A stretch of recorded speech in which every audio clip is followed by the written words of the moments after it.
Every bad habit attracts a flock of other bad habits. Yeah, YouTube, what's good? Back with another video, and I'm gonna go ahead and just jump into it. This video was a subscriber request. I think his name was Lord Knows Best 73. If 73 is your birth year, bro, you old as shit. You old as shit. But nah, just fucking with you. But the topic he had was a good topic. It was about vices, right? I'm gonna put them together: vices and bad habits, right? So vices, if you look up the Google definition, it's gonna say immoral or wicked behavior. Wicked behavior, right? But we're not gonna take it that deep because it's not. We're gonna stick to more. We're gonna stay close to the shore with this one. So we're just gonna call them bad habits. Now, what are some of the bad habits, and why are they bad habits, right?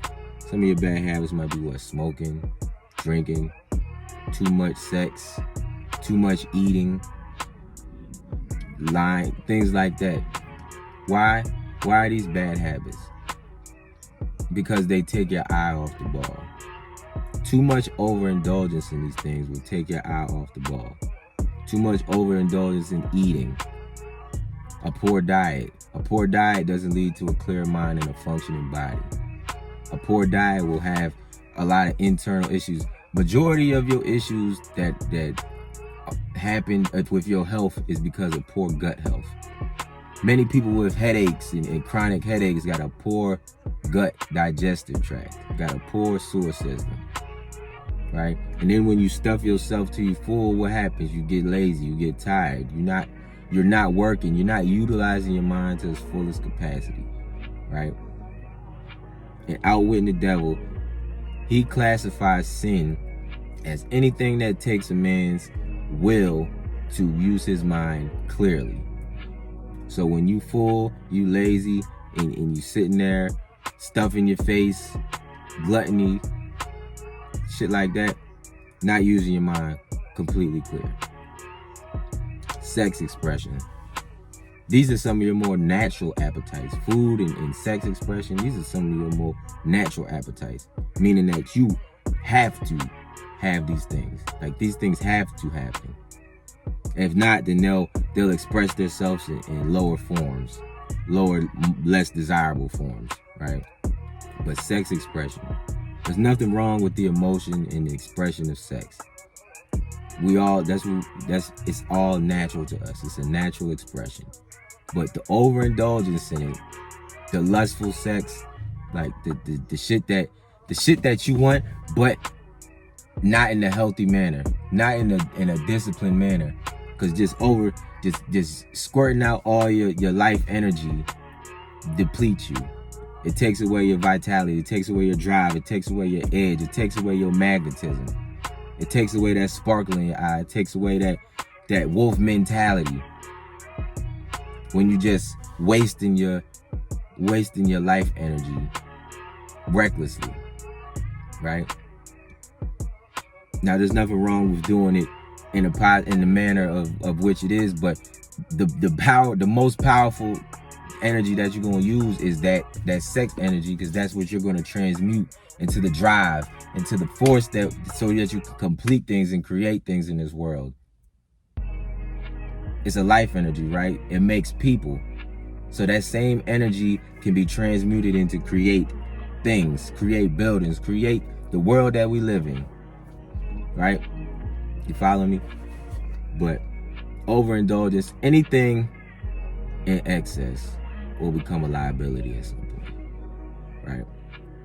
Narcotics and drugs. Hey, if that's what you into, that's what you into. But if anything, like I said, anything that takes away your will to use your mind clearly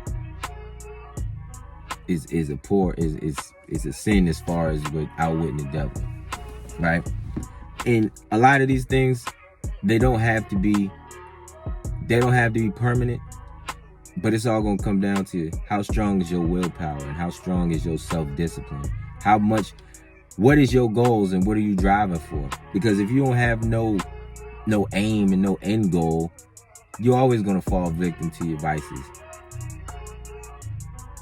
I heard somebody say, when shit gets stressful, you always resort back to your highest level of training, or your last level of training. When shit gets stressful, you always gonna fall back on your habits, routines, things that you do naturally. So when you stress, you better have good habits or when times is hard, you better have good habits that'll be able to carry you through, right?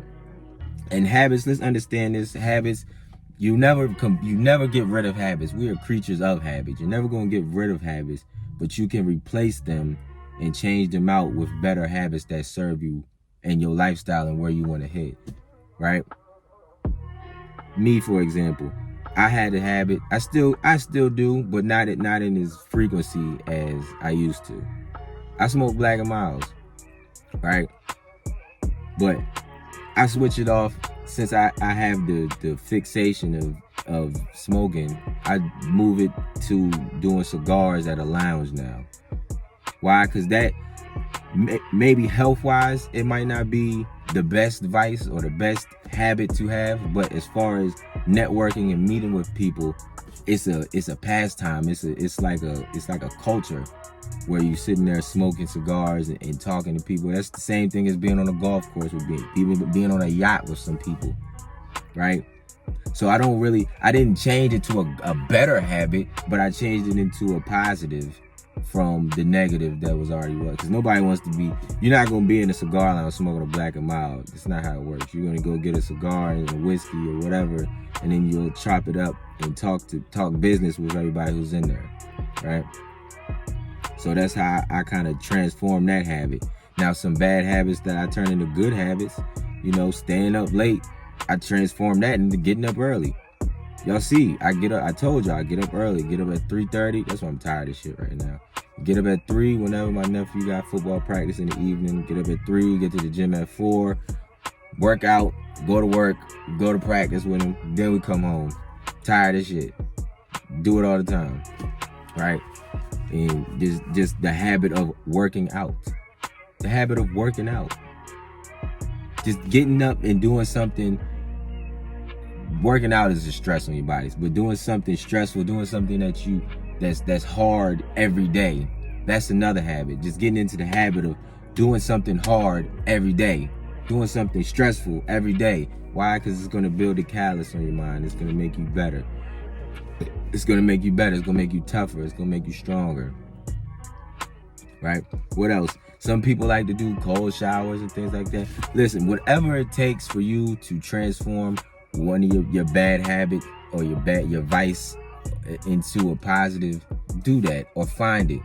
But you got to have a definiteness of purpose, right? Everybody says, I'm on my purpose, I'm focused. No, you need to have a definiteness of purpose.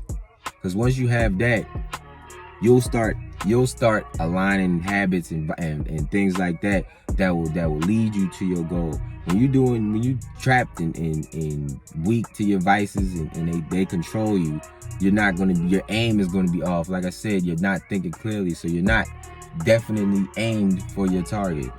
It's like a video I made earlier. It's like a video I made, recently. Well, it was probably a couple months ago, but are your habits serving you, or are you serving your habits? Are you a slave to your habits, or are they serving you? Right? If your habits ain't serving you, you need to get new ones. Right? People can say whatever they want to say about weed. Look, it takes your mind off the ball. It makes you slower. I ain't got nothing against it. This ain't no anti-weed campaign, but the facts are the facts. Some people, look, the rules not all for everything. Everything's not 100%, right? So some people gonna be like, well, I'm pretty productive. Listen, bro, for the majority of people, you're not productive on weed. You're not productive on weed. You're not productive when you're drunk. And in doing that stuff in excess, it's definitely gonna become a liability. Getting drunk. That's why I try not to drink that much anymore. Yeah, I like to have a good time. I'll go have, some drinks and stuff like that. But it takes the whole process of recovering from liquor is just, it takes too much time. That's time wasted, right? You go out, you drink, you get fucked up, you get home probably 3, 4 in the morning, and now you're sleeping off. You're sleeping until fucking 3, 4 in the afternoon. You're still hungover. You're drinking water. You don't want to do nothing. Sunlight hurts. You're throwing up. I don't know how y'all is. You're throwing up. You ain't eat nothing. Dehydrated, and you lost that whole day just in recovery. You lost that whole day in recovery. Did that serve me? That didn't serve me nothing. Wasted time. I could have had a few drinks at home. Did that. Went to sleep at a reasonable time. Got up early. Got hydrated. Went to the gym. Sweated it out. Still got some work done for the day. Could have worked that whole day. You got to get into the habit of building of things that are going to give you the advantage in the competition, right? Some good books to read is Atomic Habits, Master Your Mind, Start With Why. It's a bunch of other stuff, but Outwitting the Devil by Napoleon Hill, I'm always recommend that. But you got to build habits that are going to benefit you and not destroy you, because they will destroy you if you're not disciplined enough. And like I said, most people's not disciplined because most people don't eat a healthy diet. Most people don't practice healthy sex expression. And that's because it's all the propaganda that's pushed out. That's what's pushed out. So you gotta really build the self-discipline. Because I can tell you how to stop. I'm not one of them therapists or psychologists and nothing to get you to stop, but you can sit here and say you want to stop, but until you are disciplined enough to stop, you're not going to. And then if you can't stop, every bad habit attracts its cousins. You know what I'm saying? Every bad habit attracts a flock of other bad habits, right? A lot of people say, I only smoke when I drink. I only smoke when I drink. And then when you smoking and drinking, you fucked up. Now you fucking with random bitches. Out here taking random bitches home, fucking them raw. See how the snowball falls downhill like that? Every habit attracts a flock of its relatives. So you gotta keep that in mind. Your good habits will attract a flock of its good cousins. Your bad habits will attract a flock of likewise, right? So whatever your vice is, just understand and really think about it. Is it serving you? Why do you have this vice? What's your trigger? Most of the time it's stress. So what's your trigger? And then is it serving you? Is it helping you move forward, or is it taking your eye off the ball? And if it's taking your eye off the ball, then you're not using your mind to your full capacity. If you're not using your mind to your full capacity, you don't have a definiteness of purpose. And if you don't have a definiteness of purpose, you're a drifter. Right? So keep all of that in mind. It gets deeper, but that's all I got for y'all right now. Book recommendation, Napoleon Hill, Outwitting the Devil. Alright? But that's all I got for y'all. Until next time, it's Wolfgang Peak. It's Wolfgang Lifestyle. And I'm out.